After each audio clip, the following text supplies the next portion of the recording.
Hi friends, ముల్లంగి fry process చూపించేస్తాను. Stove మీద ఒక బాణీ పెట్టుకొని 1 స్పూన్ ఆయిల్ వేసుకోవాలి. ఆయిల్ హీట్ అయ్యాక ఆవాలు వేసుకోవాలి. ఆవాలు చిటపటలాడాలి. ఆడాక చిన్న చిన్నగా కట్ చేసుకున్న ఆనియన్ వేసుకోవాలి. అది బాగా ఫ్రై అవ్వనివ్వాలి. పచ్చిమిరపకాయలు వేసుకోవాలి. ఒక 3 కట్ చేసుకొని చిన్న చిన్న పీసెస్ లాగా వేసుకోవాలి.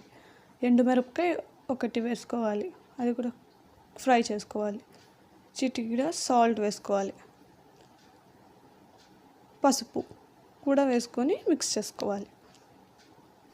కొంచెం కరివేపాకు వేసుకోవాలి. ముల్లంగి తురుముకొండేది వేసేసుకోవాలి. వాటర్ ఉంటుంది, దాంట్లోనే ముల్లంగిలో చాలాసేపు మగ్గనివ్వాలి. అడుగంటకుండా చూసుకుంటూ ఉండాలి. 10 మినిట్స్ పడుతుంది మగ్గడానికి. చూసుకుంటూ ఉండాలి, అడుగంటకూడదు. మూత పెట్టుకొని మగ్గనివ్వాలి.